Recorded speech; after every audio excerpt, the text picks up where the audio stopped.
Hey, Lioness. Welcome to the show, Lioness Conversations, where we help women be brave, to lead with confidence and joy, and to find your path to the most meaningful work of your life. I'm your host, Jen Porter, leadership and empowerment coach for ambitious and heart centered women who want to change the world for good. Today, we have a very special guest. Prepare to be amazed by Rory Rubin, who leveraged 18 years in management consulting to found SI Container Builds, creating fire, hurricane, and tornado resistant recycled steel dwellings for everything from affordable housing to commercial spaces. Driven by their do good mantra, this innovative team partners with community leaders and nonprofits to deliver purposeful, low maintenance structures that people feel good living and working in. You can learn more about their impactful work at sicontainerbuilds.com. Rory, welcome to the show. Oh, it's great to be here, Jen. Thanks for having me. I am delighted to have this conversation with you. When we first spoke, I just fell in love with your mission, what you're doing, what you're building, who you are, and I was so excited to share this with the world. Well, sometimes I still, I'm listening to you talk about my business, and I'm like, oh, that's a really interesting business. Whose business is that? It's kind of, it's an evolution because it certainly didn't start. This wasn't what I thought I was going to do. It wasn't what I was going to be when I grew up. And, I'm sitting Well, in my mid 50s. It's different now. we never know, right? It's like, yes, the evolution of life can be such an adventure.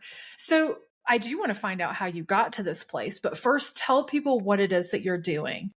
Sure. So I run a steel frame modular factory outside of the Chicago area where we repurpose shipping containers. We broker them from all over the country, and people don't typically know that there are more than 26 million shipping containers just sitting around. We don't send them back. So we get our goods overseas, we bring them over by container. They get the goods dropped off, and the containers get dropped here permanently.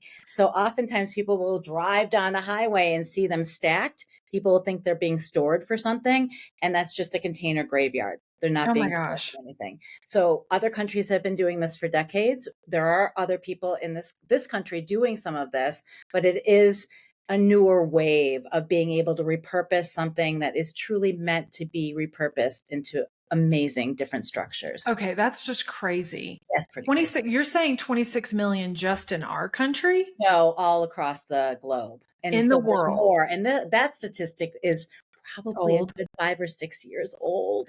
So So you're saying we as America ship things, we import things, yes. and then it's cheaper to build another container in another country and ship another one as opposed to use that one that we've already received and ship it back with something. Yeah. Well, we don't typically do a lot of exporting anyway. So we're not shipping a lot of goods overseas just in general. We do Okay. do some, but we're not known for exporting. I mean, this is a We're whole nother topic consumers. we can get into, but we won't go there. But ultimately, it is simply less expensive for manufacturers overseas to do a new container, and they have to follow certain guidelines. So since 2016, these have been legally allowed to be repurposed in the United States alone for residential and commercial use. So we know exactly how this container is built and what it withstands and what came over, what the manifest came over with it. So it's not toxic waste, it's Nike shoes, so we understand all of those pieces as well. And so what kind of an impact is your company making right now? So, this ties back to my roots. Oftentimes people will ask, well, how did you get here? And I started off as a clinical social worker, and now I get to do good in a different type of way. Yeah. I'm repurposing the steel structure for things like wellness pods, yoga studios, affordable housing spaces, buildings that people need, pop-up spaces, really cool community spaces.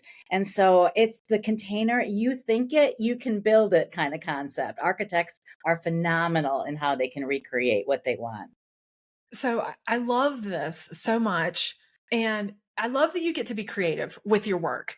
Yeah. It's not just like churning out the same, structure over and over. But I'm thinking about two things. One is the affordable housing piece Yeah. and how important, essential, like critical that is for different parts of our country right now. All parts of our Maybe country. every state. Every state, Every state's every dealing with it. area. We are so short in housing. I can't even think of the statistic just from a United States perspective, but we have the capacity to house everybody, and yet we are boggled in red tape and municipalities and codes and all of these things that are just not getting the housing delivered to the people who really need it. And Hmm. then there's the misconception of I'm creating a rusty old box, which a lot of people think, I see that going down the highway on a truck and it's rusty. What we create out of this is a home that I personally would want to live in. And so we're doing everything to code standards. We're building these out so that when you walk in, you don't know you're in a steel frame. You know you're in a home. Drywall, beautiful cabinetry, all the finishing work, the bathrooms, the kitchens, everything is exactly the way you would want it to be as a home. So Wow. that's really important to us. So we're not just providing a home that is more affordable and sustainable, but we're providing a home that you kind of want to be in. It's your Yeah. home. It's not just a dwelling that has a roof. Well, you said how important that is to you that people feel good in these structures that you're building to either live in or work in or play in.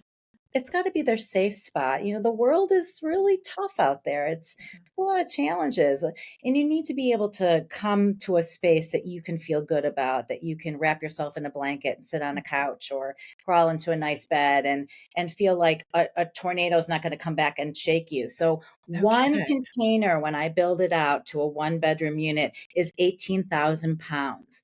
That stinker is not moving. That's Really? why I can say that we have just a better structure in terms of dealing with the elements that are affecting all over the country, from a tornado to an earthquake to a hurricane and fires in California. Yeah. Wow. That's a really big deal. I'm curious who you're partnering with. Where I know you have a ton of, you know, small projects. You probably have some larger volume projects too. Tell me about where those partnerships are happening. So we made a real pivot when we got into the factory. So we started off doing things that would be an on site build and realized that is not cost effective. It is not it's not getting to enough people. So Okay. we started to develop a strategy to do more of a B2B business. So we're working with developers, we're working with nonprofits, we're working with, like, we would work with the city of Chicago. We would work with a big developer that is partnering with an organization. We're doing a girls group home for girls who have been trafficked, and that's sponsored by DCFS. And so, these are the larger scale partnerships, because what I do, I can do it faster. So now I'm providing an ROI. I can build a 1-bedroom unit in less than 4 weeks. I can build out, we Wow. just built a 2-story building that we'll talk about, I know, down at Navy Pier in Chicago. We did that in 4 months for the 2-story building, totally built out in the factory. And it's like Legos. We just recreate it down at the pier. So this is what we But do. elegant, An right? elegant Lego system. Well, I think Legos can be elegant. I've seen crazy Legos now. True. This is true.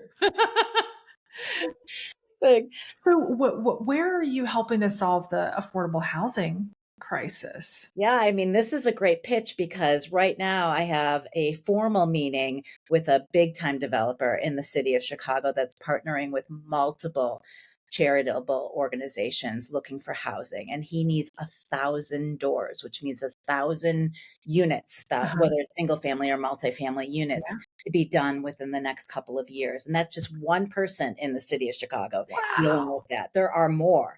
And so we're in the process, because we're able to stack, they're meant to be stacked, that Okay. we're talking about multifamily and small multifamily, because we can stick into the infill places that need that. Yeah. A plot of land that hasn't been developed over there, the city of Chicago owns it. They'll give it to you. We can put something up, in just a couple of months. And now we have multiple people being able to move into housing.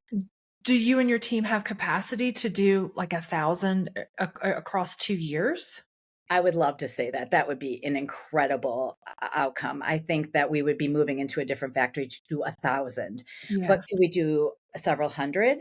Yes. The way I always talk about the solution that we have is that we have a solution, but we need to be with partnerships with more solutions. Yeah. So there are competitors out there. I don't like to say they're competitors or colleagues of mine because we're Yeah. all kind of doing the same thing. If Mhm. we have 1,000 doors, we can split it up and all do quite well to provide housing, but we can't do it alone. So it's good to have those relationships. Is there an alliance? We're getting there. There's a network Audrey Grubesic has started. She's a modular guru. She is, I would say, a colleague, a peer, and a mentor to me. She has started an organization called Offsite Dirt, and that network is all over the country for people who are invested in modular building and development. And so that little entity is something that is growing. There's the Modular Build Institute that's out there that I've been a part of for a while. Okay. So there are groups of people that are coming together to share challenges, to share Mhm. outcomes, to share technology. Because if we can do it faster and better, then we're getting more product out to the people who really need it. Wow. And so you're saying it's off-site dirt? Offsite Dirt. Yeah. Isn't Because if that people fun? wanna look this up, because people are feeling this in their communities, and a lot of Yes. them are leaders in their communities and It's a may wanna great check it out. It's a great site. And we're opening up our factory to actually their very first event in October. We're doing a Halloween party in our factory to bring in a whole bunch of people at Oh, the same cool. time to do a factory tour so that they can, come and see what we do. It's a intimate group of developers and investors and technology people. I'm working with a new ERP system that will help us streamline what we're doing, will help us from a procurement standpoint, an estimating standpoint. If I can save cost, then I'm going to pass that down to the people. Yeah. So that's why we do what we do. Being able to do it in a factory all year round, I don't have to deal with Chicago weather. I have people that can work. We don't have to deal with the site work. Wow. I mean, we build off site and we only have to deal with the site work, which is very minimal, typically a couple months worth of time. So it makes a big difference. So Incredible. Merlin AI is something we're implementing. So we're trying to really move the needle forward in all of No this. kidding. You've had to learn so much. Oh my gosh. Well, I feel you probably have the same journey in that way. I am a clinical social worker that is now running a manufacturing plant. Go figure. It is what it is. So you didn't grow up in a manufacturing plant? I did not grow up in a manufacturing. My dad is an architect, so I did grow Okay.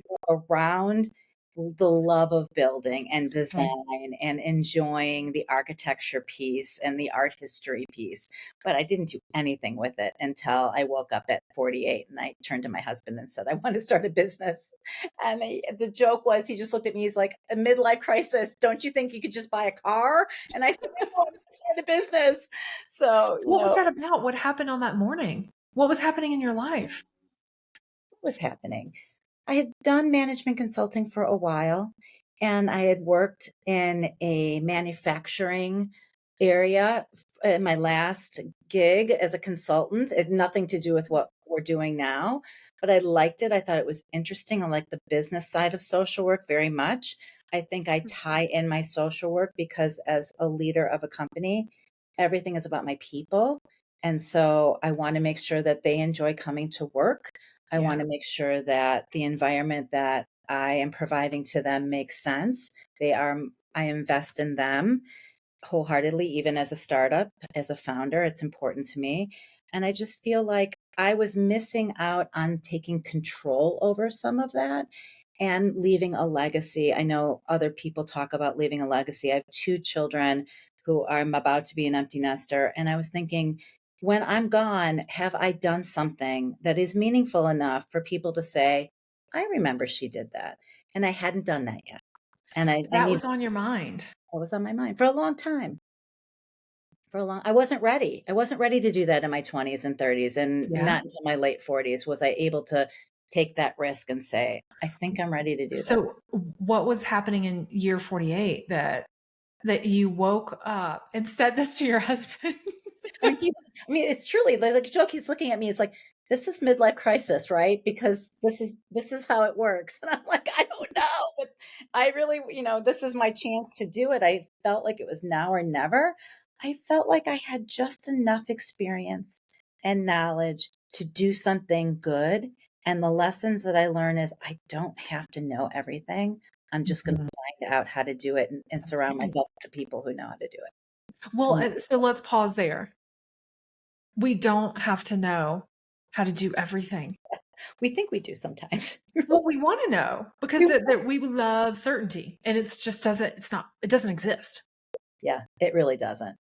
And And being at the leader as a woman in a very male dominant industry, I felt like, what if I don't know what I'm doing? What if people look at me like she's a social worker? She's crazy. Like, this is nuts. And I still sometimes feel that way. But at the end of the day, I know the people that I'm hiring around me are all experts in what they're doing. yeah, So I just want to lead and I want them to do what they do best, which yeah. is manufacture, build. So where did the idea come from for the business? You knew you wanted to start something. You wanted to leave a legacy. You wanted to do good. Make your mark in this Yeah. world that people could see. I wanted to be more sustainable personally. I felt like we're very wasteful, and I grew up very wasteful in a lot of ways. And I was realizing what's most important to me was not really my material things. And I often thought about, God forbid, I had a fire in my house, people who lost everything in California. Yeah. What would I miss? And I was thinking, if I had the people that I loved around me and all of my pictures were up in the cloud, I was going to be okay. So, how do I live in a way that's more sustainable, smaller footprint? And so I started to poke around and I started to see these really cool pictures of container builds in other parts of the world. I'm like, this is really cool. Like, are they doing this here? And Okay. in Canada, they were doing it, and I could Australia and Europe and Asia. And I'm like, why are we not doing more of this? And it just started from there and it snowballed. I said, if I can live in this and I can create this, I know other people are going to want to do this too. Hmm. That's not exactly how this whole journey went. Not everybody wants to be on the same journey. Not everybody wants to live in the same space. And Right. I realized very quickly that the majority of the time I spend is around education of the container and that it's not that rusty old box and it's a really beautiful home and that's okay. So that's my mission, I guess, is to promote something really special. Yeah. So it's the education, but also the tangible outcome of having these spaces that are being built. Yes, for sure. Now I can say that people are living in these spaces. People are utilizing them. The Taraji Henson Foundation, Boris L. Henson, her father's foundation that she started in honor of her father. We put yoga studios, wellness spaces on HBCU campuses to support young Black women's mental health. It's Mm, things like that that I can say this is impactful. It's wow. getting to people that are really able to enjoy a space that is repurposed that would just be sitting around. It wouldn't be doing anything. Do you So, have any videos of these structures that you've built and the people's testimonials of yeah, experiencing them? absolutely. They're on our website. Okay. Testimonials. We have some videos. Our Instagram actually has a lot of videos. People love seeing when we place the containers, Yeah. especially if the big crane and we're putting it down and they Okay. think, oh, this is a really cool thing. It truly does become like a Lego set, like an adult version of a Lego set. It does. So it's fun. Incredible. So I want to hear about Navy Pier because so you're in Chicago, We're in and how did this project come to be? We were really lucky with this project because it's not something we would have been pursuing or knew to pursue. So, an investor in us is a marina guy. He owns a marina outside of the Chicago area. He happened to be talking to another developer that was saying he was finally able to put the first transient marina in downtown Chicago, which has never happened before. It's taken 10 years to do this project from that end, and that he was looking for a cool idea for an amenities building. And what better use for than containers to be on water?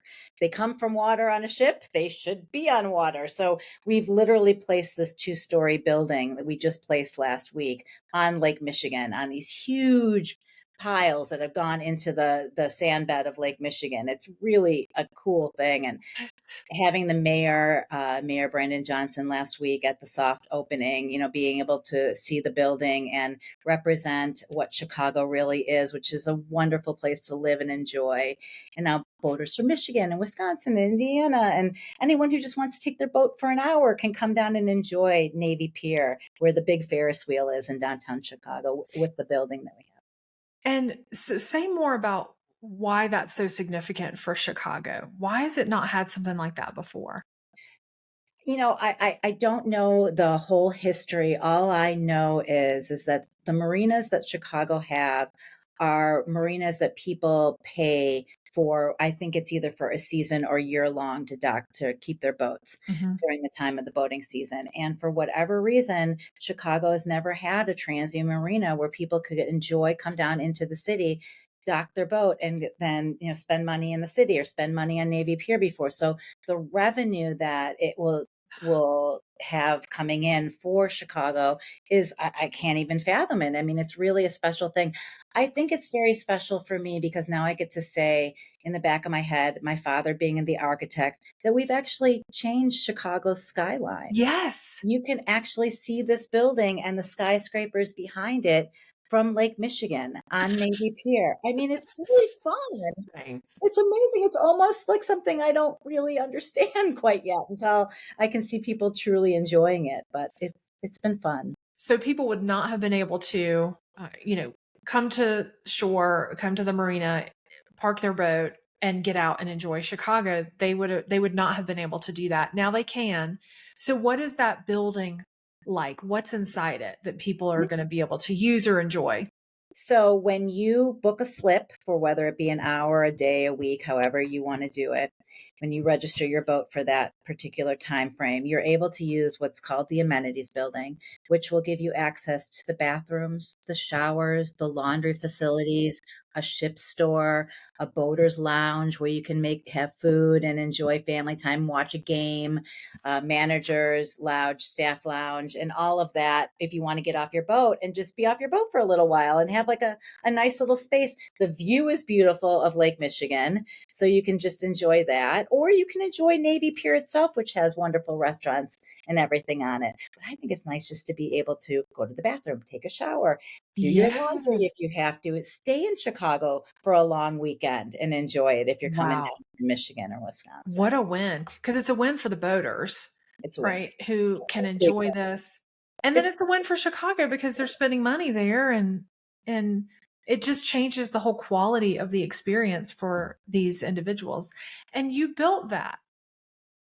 We built that. Randy Podolsky is the developer who put this building up there, and he built the marina itself. And there are a lot of people involved in building that marina that would have been way over our pay grade in terms of the technology needing to build an actual marina.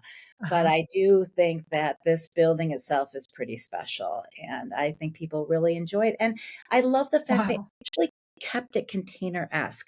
So part Okay. of it is cladded, and so it's cool. You can see cool blending in, but then the Yeah. part of it is the actual just the containers, and you can tell it's a container. And I think that's fun too. So you Did can they do it both feature ways. this? Were there like news Yeah, clips it on was in the this? paper. It was in all the newscasts. All the people were there. So you'll be able to look it up and see it as it progresses. The official opening day is in mid-June. It was Okay. the soft opening last week. So it's Amazing. this season. Amazing. And they're sold out as far as I know they have like really big events downtown that people are sold out for. So that's a really cool thing. It's fun. Rory, It's talk fun. about legacy. Fun. It's a legacy. Yeah, it's What an great. incredible project. And if I can do that and a whole heck of a lot of affordable housing in my journey here, I Oh, will feel like I've made an impact and I've oh done my what I'm goodness. supposed to do, Yes. for sure. So when did you start this? Started the company at the end of 2018, got into our factory 3 years ago. So it didn't become this company until 3 years ago. Yeah. And what is it like to be a founder, a female founder in a male dominated industry too? Well, I'll start with the first part. What is it like to be a founder? Yeah. Because I shared when we were talking offline that I had one of those moments this morning where it was not my best moment, where it was just hard. It was a hard day. It was stress that was beyond stressful. I wasn't performing the way I felt I wanted to. I was down. I was angry. I was sad. I was going through all of these crazy emotions. And then I had to sit back and say, oh my gosh, I'm having my own mini tantrum on this. And that makes me angry at myself that I would have that moment. But at the Yeah. end of the day, they're just so Mm. real. It's not Yes. easy. People think being an entrepreneur is glamorous and fun, and it is not glamorous. And there are fun moments, but it is hard. It's There's hard. Yeah. And you had one of those moments just this morning. Yeah, I really did. And, to be able to share that, to let people know that it's real. The Yeah. pain, the journey, it's just real. And this is in the light of Navy Pier landing last week, so Right.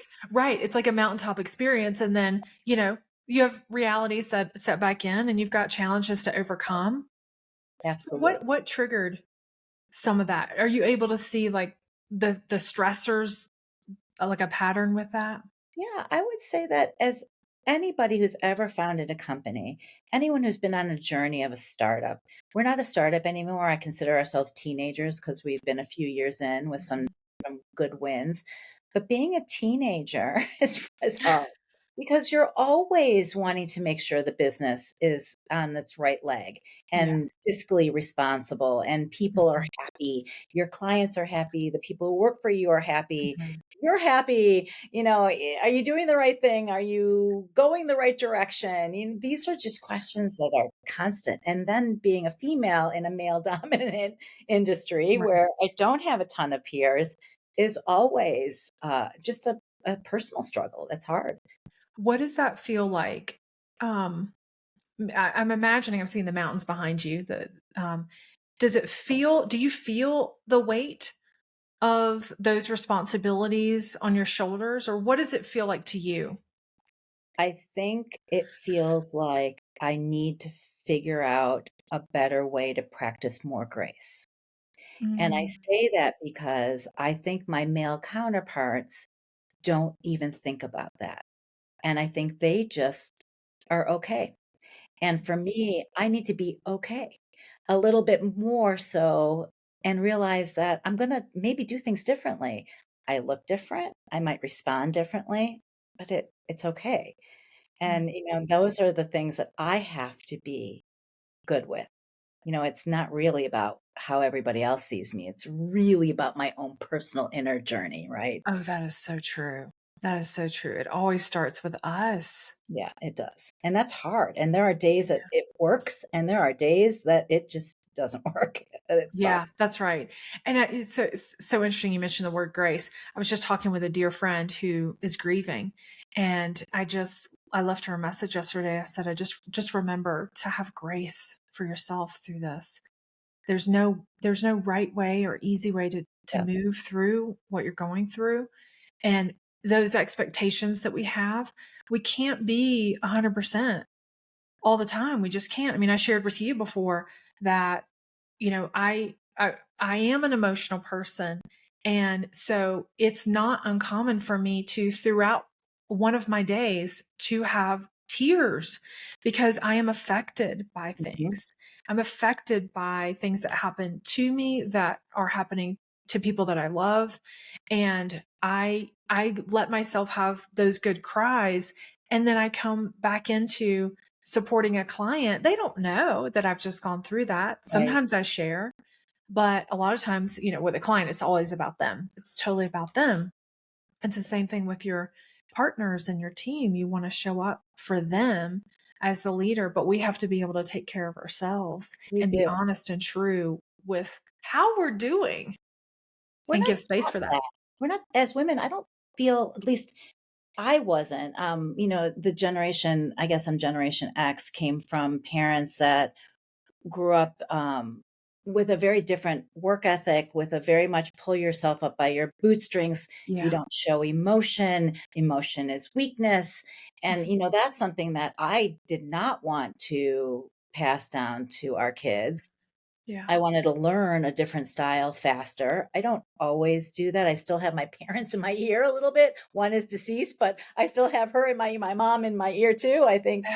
Uh, but yes, it's real. It's emotion. I mean, I think empathy and being intuitive to people's energy and feelings should be embraced, and it's Mm. not always embraced because it's Yeah. hard Yeah. to be in that space. And you obviously feel that you have an intuition, you feel people and you Oh, feel their yeah. energy.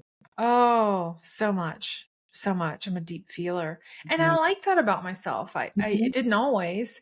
And I can remember growing up and being told, stop crying. Don't cry. Oh, yes. What there's nothing to cry about. This is crazy. Stop crying. It's like, okay, well now I want to cry more, but So how do you handle this? I mean, it sounds like you have wanted to be really intentional with particularly how you parent, how you show up as a leader. You want to you mentioned like I want to be more okay. And Mhm. so how do you do that? I have a great spouse. I don't always give him enough credit. We've been together over 30 years, and he is very different in how he processes than I Mhm. am. And so we can support each other in that way. I have great girlfriends. I am Yeah. blessed to have these girlfriends. I've had friends since I was 7 years old, and I've lived a lot of places, a lot of states and other Yeah. countries. So these are my peeps that have come on a journey, people that I know I can be much more myself than anywhere else. That if Yeah. I have a fallen moment, it's not a fallen lifetime, it's a fallen moment. And it's, they Yes. cut a lot of grace. And so those people are everything to me. And then I have responsibility to two younger people now, one turning 21 and one just turned 18, that I want to be able to show up for them. That's truly what rides me every day, to make sure that if I'm doing what I'm doing, it is meaningful so that I can show and demonstrate that giving back a piece of you, being impactful, living that's in that space is how you should live your life every day. Well, how different is it for you to be in a job that is um, not easy at all, but deeply meaningful versus other types of jobs that you've had in the past? I would say it is the thing that wakes me up at night. It's the thing that gets me out of bed too. I'm up Yeah. because of all the stress and how to make sure that this is real and it's moving in the right direction. But I get up in the morning because I know that I'm doing something that truly means something for me finally. And everything has led to that piece, and I didn't realize it until, but it's a good thing. What's the impact for you to be doing something that's so deeply meaningful versus just having the jobs that you had before that might not have been as much? I think originally it started off as in my own mental health, pleasing people and wanting to please and wanting to get that out there to make sure I was doing something that was going to be impactful. And that wasn't the positive piece. The positive piece came when I realized that I was meant to do that, and that's a good thing.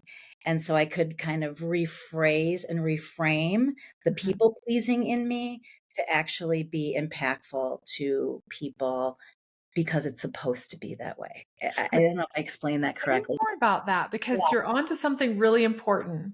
Yeah, and it's funny, Jen, I don't think I've ever really actually looked at it that way before Okay. until we started talking about it. I think honestly, I was an only child. I moved around a lot. I had to fit in wherever I went. So I was Mm. always learning how to please. And that was just a part of my personality. And then when I decided to take more control over what I was doing or how I was pleasing or how the impact was, that's how the company kind of developed and created. And now I can say I'm pleasing, but in a positive way. It's What's the difference? You were people pleasing out of a survival mechanism before? probably anybody. Now I'm actually it's very meaningful on the projects that we're choosing and pleasing people in a way that is impactful to them.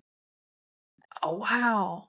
That's I so like want to dig interesting. at this more, but it doesn't have to be on the podcast. I almost think like this is very therapeutic. So we have right now, we have a 6,400 square foot group home that's going to be used for girls who've been trafficked here in Illinois. There's nothing like it. Forget that it's built out of containers. There's nothing like it in the state. So girls as young as 12 years old are coming from off their street, sleeping on their social workers' floors because there's no place for them. DCFS has sponsored this. Shelter Inc. is going to run this home, and it's also put on by the developer HODC. And we're a part of this group. And I can say, I am impacting a whole group of people. So, in a way, my pleasing behavior now is impacting in the right way because I want these people to have what they have and Wow. what they get. It's I think intentionality is the real key differentiator here. That's it. Because before you were doing it out of, it really is a survival mechanism to be able to adapt to new environments and want people, you have to be accepted and liked in order Absolutely. to belong and to have our needs met, particularly as kids. And so many clients and friends that I know still struggle with people pleasing because it was developed in us, Yeah. As for women. reasons that served us really well. Hmm. Now I hear you saying, I still want people to be pleased, but I'm going to decide and be intentional about Yes. what effort I put forward and in what spaces and with whom I put forward my effort and my talent to be able to please in Yes. ways that are meaningful, That's not ex- manipulative. right. Absolutely. Thank you. Whoa. That's incredible insight there, Rory. Well, you just helped to frame it. And now, really today after this, I'm really going to dig into that a little bit more because that is really meaningful. And that is a basis of what I'm doing and why I'm doing it every day. That's leadership too. It's leading because you're being intentional in how you want to operate, how you want to show up. And maybe it's a piece of healing. Maybe this is the way Yeah. that I'm healing myself from stuff that wasn't serving me in the same Right. way, but I still, it's not bad to be a nice person and to be well liked. That is not the bad part. Right. It's now you're right. I can be intentional about how I spend my energy and use that power. Wow. What other projects are you just so proud of and excited about? We are going to be partnering with Habitat for Humanity of Lake County to do their first Oh home my in gosh. hopes to do multiple homes because having a modular arm for them would be wonderful. Then they could No impact kidding. communities faster, which would be really, really, really cool. We have, Rory, you were like, this is like a movement. I hope it's a movement. I want to have a lot of people join my movement. That would be I mean, wonderful. yeah, I feel like you are sort of the hub of the alliance that we talked about earlier. Well, and that's why, getting our name out there, letting people explore all types of opportunity. We're doing this is really wonderful. These two sisters in Alabama have done this wonderful project called Fresh Greens Market. We just did their little market. We're shipping it down to Alabama in about a week. They're going to be growing their own food and they're going to be selling sandwiches out of the units, this great little green, fabulous little farm stand container that they're Oh, doing. They noticed that they could do something like that. We're doing a concession stand for our local park district.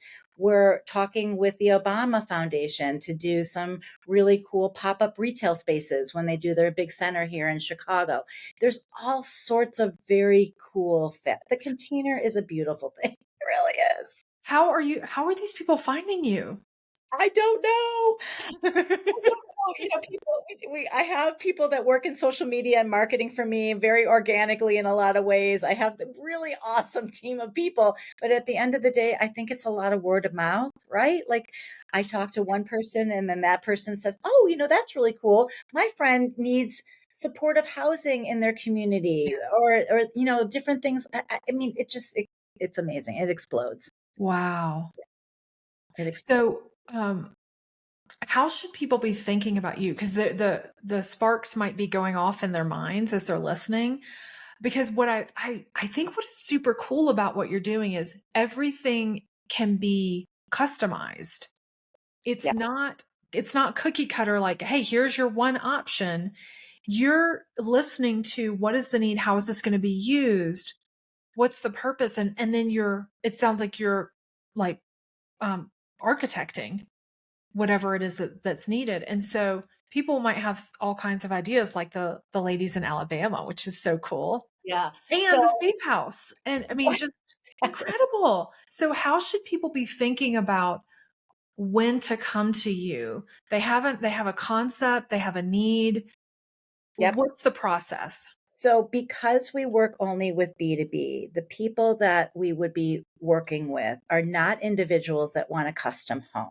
Okay. So that would not be somebody I would refer them out Mhm. because that is just not part of our mission. But if somebody wants to build a community because they have a need for a group of housing, whether it's building generational wealth, or if you're in a 500-mile radius of ours, we do backyard spaces for an adult parent in their backyard. That would be how I would utilize a one-to-one type of situation. But a multifamily unit to build generational wealth, working in commercial spaces for people or small businesses that want it, like this, the fresh greens people or a I pop. see. So the Fresh Greens was a business, and that's why it was direct. Yes.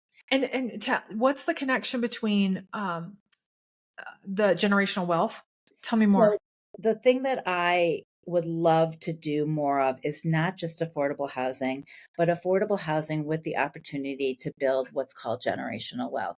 So if I can build you a house that you can afford, and then I can put an ADU in your, which is an accessory dwelling unit in your backyard that you can rent. Or I can build you a three flat where you live on the bottom and you're renting the two floors. Now I'm empowering you to have generational wealth. And people are struggling with buying their own unit, but now I can give them something that might cost the same as another single family home, but I'm having you rent out one or two other homes. Incredible. It's a big deal. It is, in my opinion, the way to really help people dig out and build the wealth. Okay, this is huge. Um, how is that a business? So the fact that they're renting out to, one or We're two. building more than one. So I save you Mm, money when I build you more than one unit at a time. okay. So if I'm building you a three flat, that three flat is probably going to be less expensive than one single family home.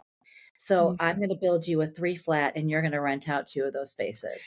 And So that this is a new concept, right? I don't think a lot of people know about this possibility. So, um, is this already happening?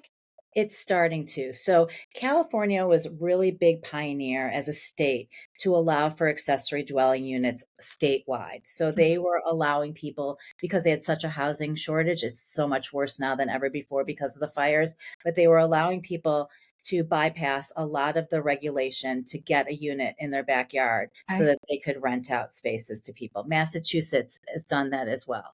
There Chicago did a pilot where they had different parts of the city of Chicago allowing for ADUs. It is coming. People realize that is a wonderful short-term fix for housing is to build smaller units, Mhm. sustainable units in people's backyards and allowing them to rent those spaces out.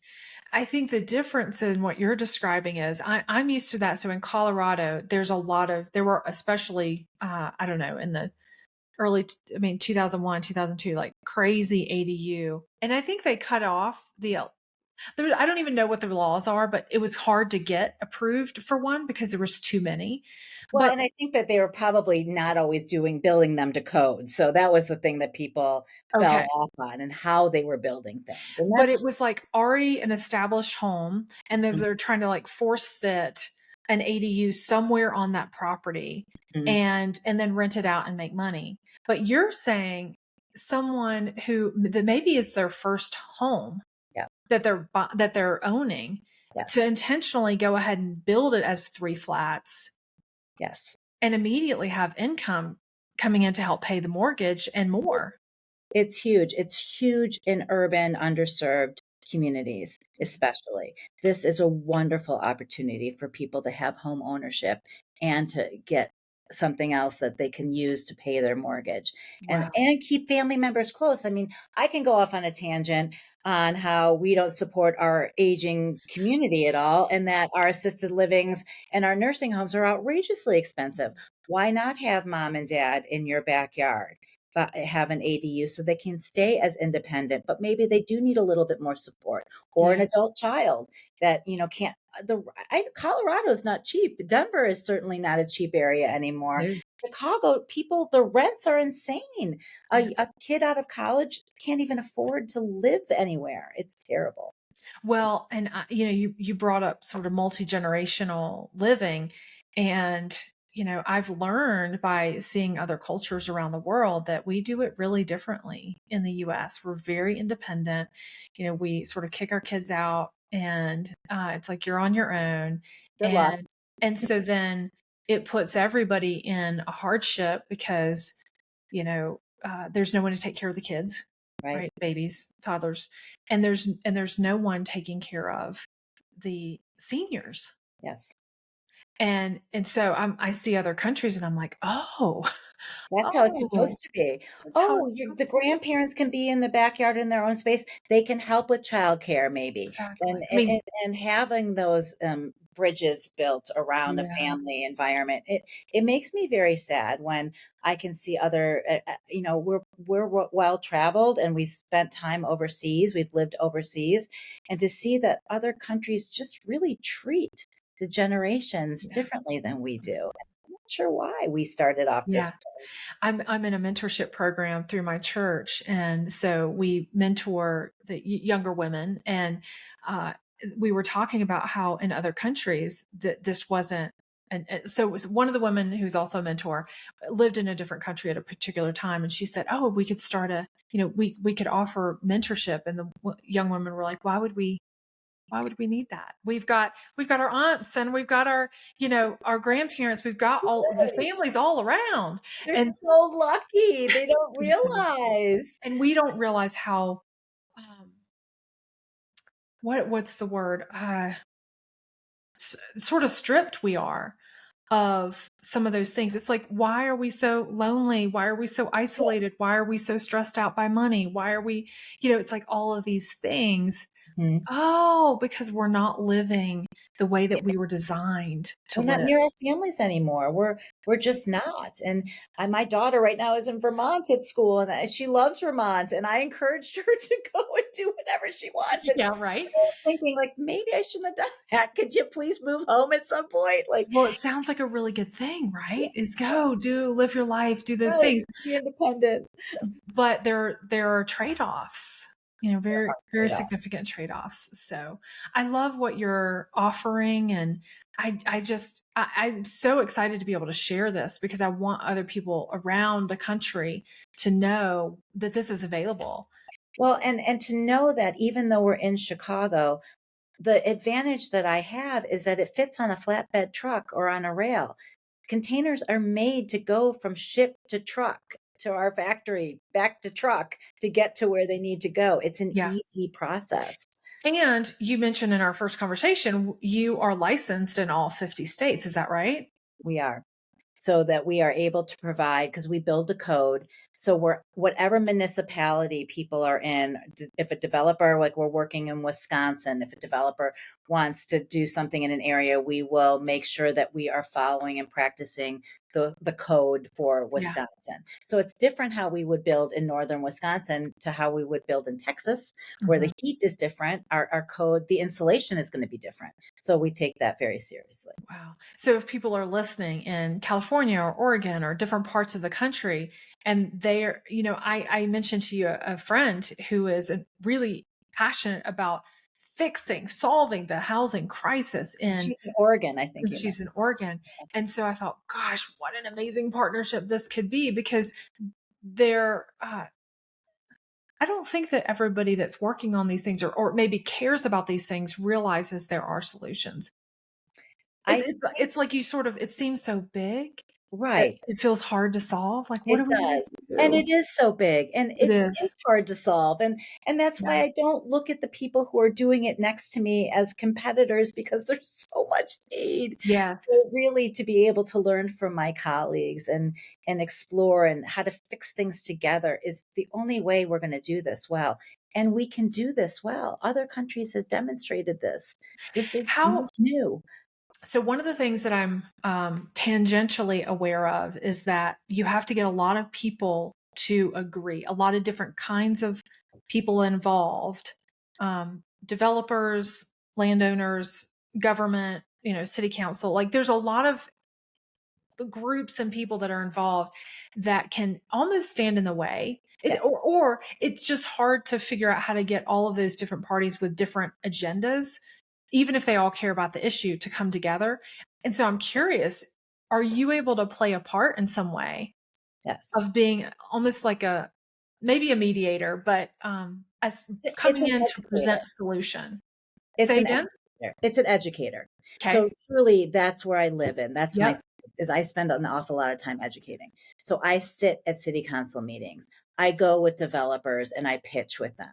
I do presentations to nonprofits or building associations or Yeah. whatever. I would say that 85 to 90% of my time is truly involved in education. Why I'm doing what I'm doing, how it's impactful, how it will save you money, how we can get this to you, all of the nuances of things that misconceptions. The internet does me really disservice because people are like anyone can build a container, they can do it in their backyard. But no, they can't because Yeah. you're gonna build it wrong, and I fixed a lot of mistakes, and, just to be able to share what's the right way to do something and what's the wrong way, and how to do it, and Mhm. that it's here, and we're here to stay, and I can give wonderful I wish I could say this was my idea and I made it up, but it's so far away from my idea and I made it up, but I am definitely a cheerleader for it, so Yeah. I'm here to stay, here to vocalize it. So, what do when you think about, there's a lot of women who I work with, there's a lot of women that are listening who, if I were to ask them, there is something inside of them. There's a passion, there's a mission, there's something inside of them that they want to do, but it feels impossible. It feels like such a pipe dream that they could never attain. And so knowing that, that's where my question is coming from. When you look back on yourself at 47, and you see what you've experienced now, what are you what are you most proud of? What would you say to that 47-year-old? I think the stick-to-itiveness is the muscle that I have had to learn Mhm. more than I ever had to do anything. I would say that I am always comfortable jumping in. I think very quickly, I assess a lot very quickly, and I'm always comfortable jumping in. But this wasn't just, "I'm gonna jump in and see what happens." This is, "I'm gonna jump in and I'm gonna make it happen." So I've gotta put it all in every day for how long it takes. It could be 5 years, it could be 10 years, it could be whatever it is, but I have to do this and I gotta Yeah. stick to it. And that's where my husband comes in because Okay. he's got a lot of stick to itiveness. So in those dark Huh. moments where I'm like, I am done. I can't do this today. This is not happening. I am, wherever my space head is, Yes. it's okay, you're having a day. It's a day. You've got this. You got to stick to it. You've got, this is an important thing. So my recommendation is just get up every day, one foot forward, one step forward, truly just keep moving forward. Don't stop. If you believe in it, just keep doing it little by little. And it's morphed and it will keep morphing until it makes Yeah, sense. that's exactly right. So much of what you're saying resonates with me because I've had to learn how to be committed to what I care about. And it came for me, I used to think I needed courage. And then a coach reframed that for me and said, you don't need more courage. You don't need more confidence. You need to decide what you're committed to. And it I was love like, whoa. And so I realized, oh, I know what I'm committed to. And so being committed to the mission or the value, whatever it is, Mhm. helps me press through what is hard and feels impossible. Oftentimes when we're trying something new, we feel like children. I mean, it's like, Oh, it's just so awkward. Like it's so scary and awkward, yeah. but that's And what what if keeps I me fail? Am pressing. I gonna fail? Like, there are Totally. moments, Yeah. will I still fail? Absolutely. Like, I have to push those behind because Yeah. I can't live in that space if I'm Yeah. going to pick myself up in the darkest of spaces. I The have to. other thing that stood out is I have a husband who's amazing.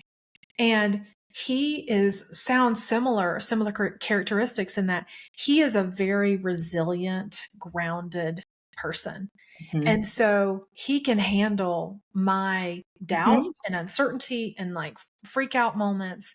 And I love to hear you say that you have those moments, or you had, maybe you still have at certain days, those things where it's like, I don't even know anymore. Like, I don't know that this is going to, we can't do this. Can we really do this? Mhm.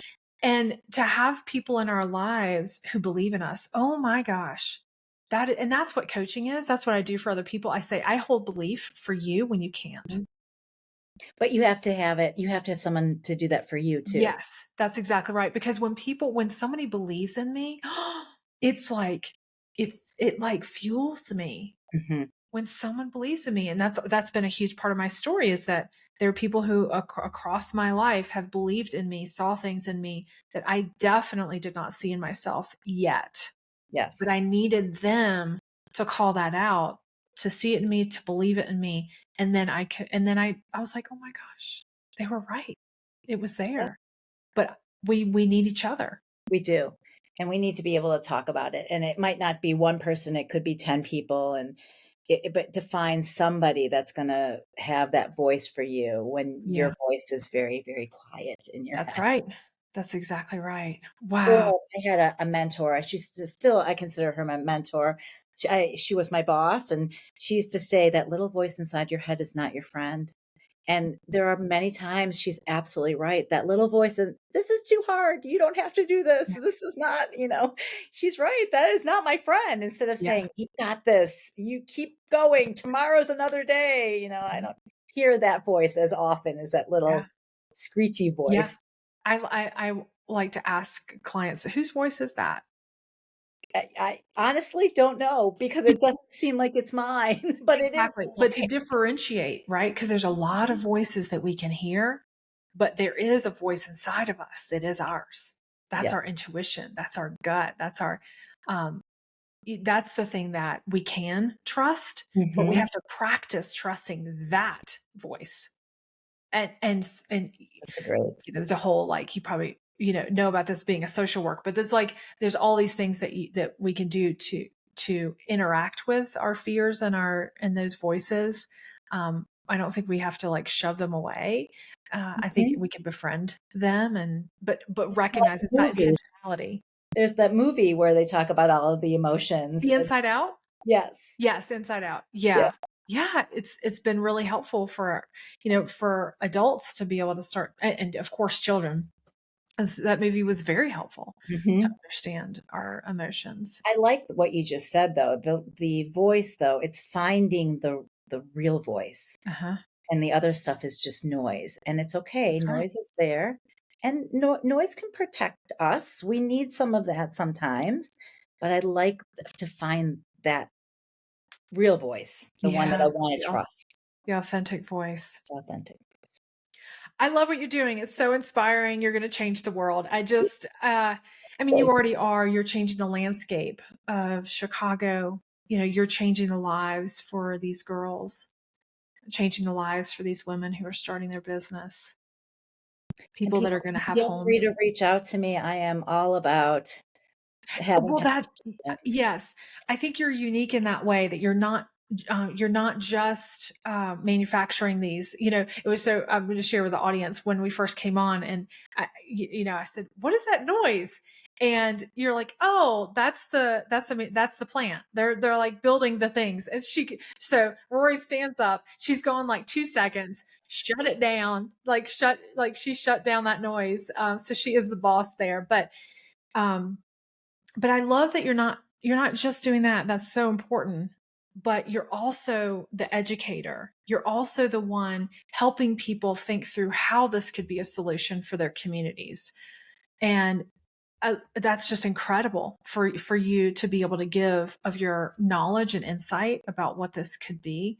And so, yeah, if people are listening and saying, this might be able to help my community. Like we've been talking about this. We know this is a problem, or I have this vision of what I want to create for this business or for this, I mean, all the ideas, uh, reach out to Rory. So I'm going to give the website again. It's sicontainerbuilds.com, right? Is that the best way to find you? And they can just contact you through the website?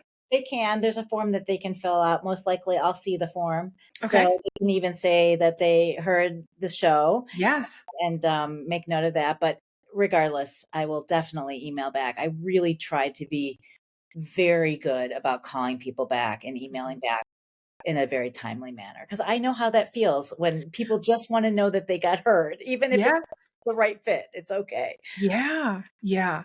Amazing. Oh, congratulations on Yeah. everything that you've done. Thank you. All these amazing, deeply meaningful, transformative projects that you've already done and those that are coming too. I just am cheering you on in every way. Appreciate it. I appreciate you. All Great. right. So reach out to Rory. She's made herself available. And if you want to find out more about the Lioness community, you can do that at jenportercoach.com. I offer group coaching and one-on-one coaching. If you have a lioness that you want to nominate for this podcast, please do that. You can do that through the website as well. It's jenportercoach.com. The other thing I'm going to do a little teaser. I'm going to do some hot seat coaching on the podcast. So if you are somebody who wants some coaching and maybe you've got an idea, you're on a mission and you want to kind of tease this idea out and you want to do some coaching on the podcast, reach out to me. And I look forward to connecting with you. In the meantime, the lioness in me sees the lioness in you.